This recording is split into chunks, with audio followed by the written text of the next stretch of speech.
What caused the fight, or what led to the fight last night?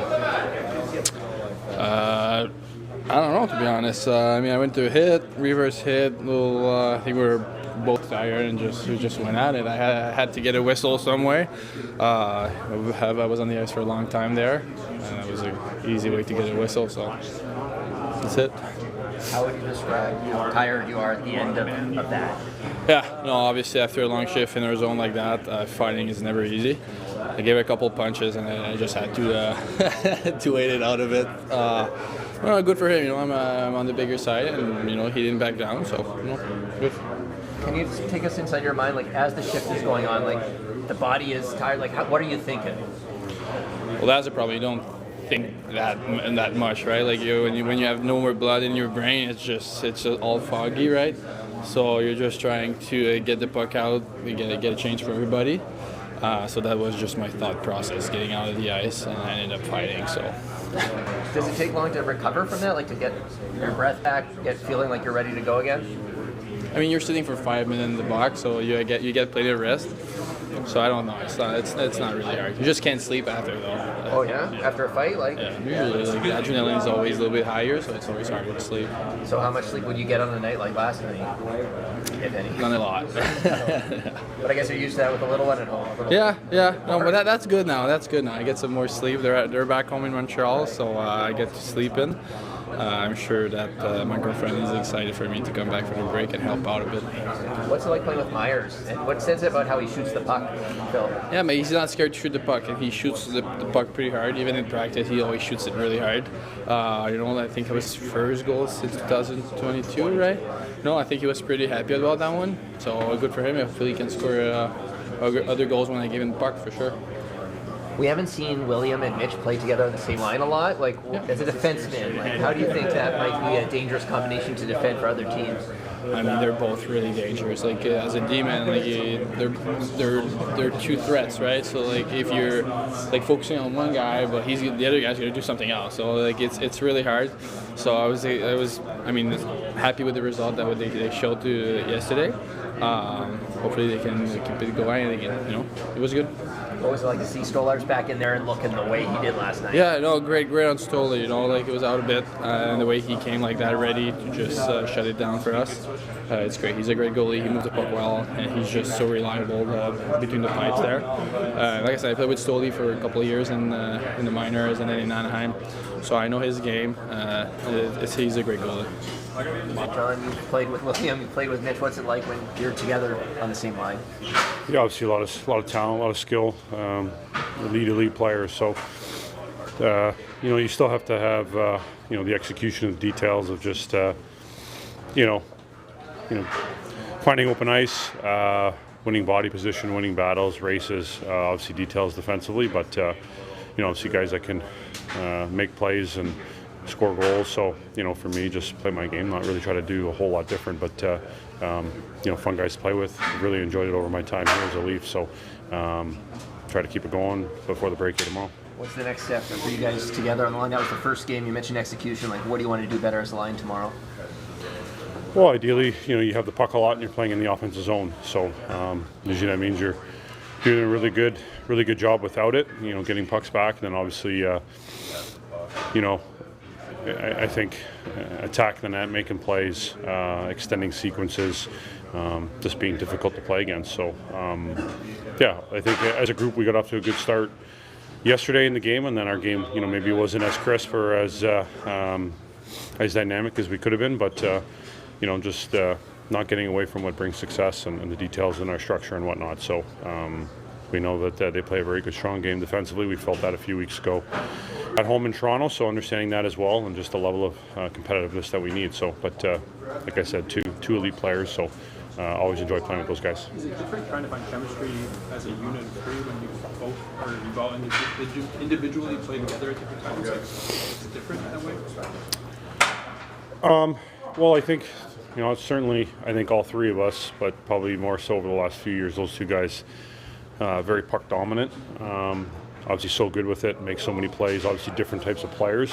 So just understanding the things that I'm saying, just At times when you don't have maybe the time and space to make a play, certainly through the neutral zone, and the importance of getting on the forecheck and earning pucks back and just making the simple plays, the simple reads. Not always, but making the high-end play or the highlight reel type of pass or tic-tac-toe look you're looking for. It's just, simple of earning pucks back, finding the open man, getting to the net, retrieving another puck, and off of that, you let instincts kind of come out. So obviously important for me, and it's a strong part of my game, along the walls, down low, below the dots, and in front of the net. And playing with those two guys, they're going to find open ice and have the puck on their stick. So important that we still have a presence through the middle of the ice. Just how encouraging was it to see the way Anthony bounced back after such a long layoff? Yeah, for sure. I think there was no doubt. I think from our side, I think obviously he had what he needed to get done. And then, our medical performance team do such a good job of getting guys to recover, stay fit, and obviously then once you get back on the ice, the level of detail and conditioning you needed and getting your game up to speed. So he was fantastic. He's just a great competitor. Just competes so hard. A very intense guy once he puts the pads on. So, it was huge for us. Made some huge saves to kind of keep the game where it was at. And for us, I think the second half of the game we weren't maybe as crisp as we'd like to be, so great for him to come in and get a big win, especially after that type of layoff. Thank you. A couple games here with Max on the line there. Just how do you assess it? Where do you think you guys are at? Yeah, he's an easy guy to play with. I mean, he sees the ice really well. Yesterday was a weird game. I think it was, obviously a lot of special teams. And it didn't seem like there's a whole lot going on in the game at times. But the guy I'm familiar with, I just want to keep him better. A few games for you without a goal. Assists are coming though. How are you feeling about your game? Yeah, I mean, it's been fine. I think you always want to play better. Obviously, you want to score, but the opportunities are there. Still producing as a line, and power play's been good. We're winning games. It's been a good road trip so far. So obviously, we want to end on the right foot here against a good team tomorrow. Some doubt that Quinn Hughes will be good to go for Team USA. How big of a loss if he can't go? Have you talked to him at all about that? I haven't, no, but obviously, I mean, he's an incredible player. He's a special player. I was really looking forward to the opportunity of playing with him. I don't know what the situation is, whether or not he'll be ready to play or not. But, if he's not, it'd be an unfortunate loss for us. I think it's a good opportunity for other guys to obviously step in. I mean, it's a really stacked roster, a lot of really great players. But it's always tough when you lose a guy of his caliber. You don't see Quinn a lot, but when you do see him, what stands out about his success? I mean, he's got the puck on his stick the whole game, it seems like, and he drives so much of their offense. Coming out of their zone as well. I mean, he makes so many plays and gets the puck and gets spots for the forwards. And obviously the power play, he's extremely deceptive and dynamic and is able to shoot the puck.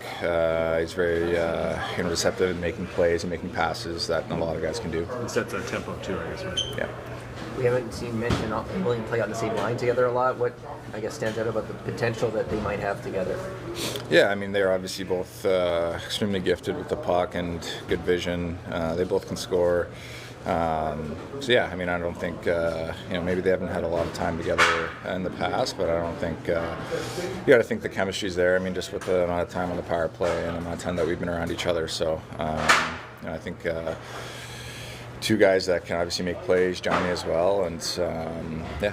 What do you think of the move and Eyes pulled off not just the goal, but the little kind of trickery there of having Jake lead the line on the flyby after the goal there? Yeah, I mean, maybe he doesn't realize there's like 1,000 cameras in the stands and in the stadium that no matter what happens, I mean, they're going to be looking at it. But I appreciate the effort on that for sure. Are you seeing Bobby utilize his shot a little bit more here, and what's it been like just to watch him evolve as a scorer at this level? Yeah, I think his shot, but I mean, he's not afraid to go to the dirty areas, and he puts himself in good spots to get the puck and to get shots off. And he's a big body, so he gets to the net.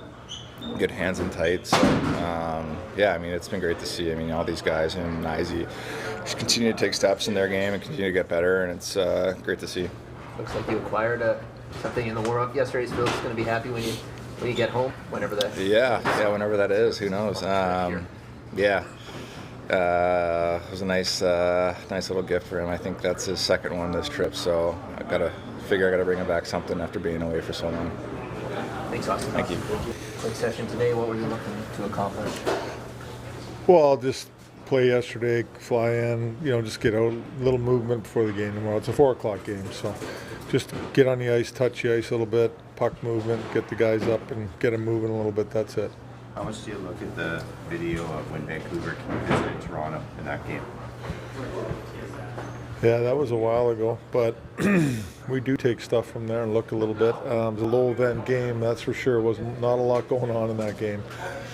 We got to definitely create more than we created in that game, in my opinion. We didn't give up much in that game, but from an offensive standpoint and just doing things with the puck, we weren't good enough in that game. They've also reset their roster. Picked up Yeah. new guys, maybe not Yeah. Hughes. How tough a challenge is that to prepare for when you're not quite sure what their lineup's going to look like or how they're going to play? Well, I don't think their game changes any. It's just different players, right? And that you got a game plan for. The guys they added are good players. We know the players, but that their game, the way they play, is not going to change. That's just new personnel. Another chance for Tavares, Glenn, and Marner together. What do you want to see from them tomorrow as they kind of grow and build a chemistry? Execution more than anything. For me, I thought that there were some times where they had good situations set up and didn't execute it. I think the puck execution in the game, in the whole game, was not great by us by any means. So I think that if they execute, the line could be very dangerous for sure. What are you seeing in Holmberg's game that's allowed him to draw as many penalties? I think the way he can hang on the pucks. He's strong with the puck down low in the offensive zone, and it's hard to get it off him, and I think that he draws a lot of penalties that way, to be honest with you. That's why he's drawn so many penalties. Do you think opponents are maybe caught off guard by his strength? Could be too. He's very strong with it, that's for sure, and holds people off. And so he's done, that's probably the reason, I think, for that. And he's very good at that. That's one of his strengths. Stat line is kind of interesting for Auston here of late. No goals in the last 5, but the assists are coming. What are you seeing in his game right now? I think he's playing pretty well. He had 6 shots last night. 3 or 4 of them were very dangerous.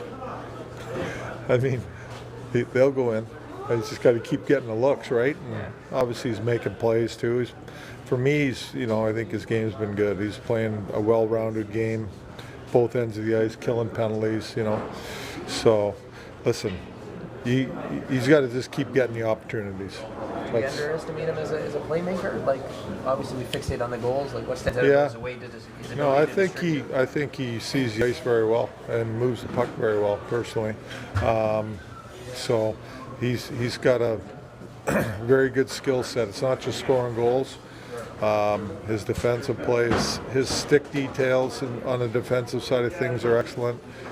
And playmaking ability, so pretty well-rounded player. What did you think of Simon dropping the gloves there at the end of a pretty long shift last night? Yeah, I think with the collision there at the blue line, and he had a long shift, so you might have been more pissed off about that. That's tough when you drop your gloves a long shift like that. But no, it's just got engaged, and they're both, that happens at times. It's just emotions get involved. That's all that was. Thanks, guys.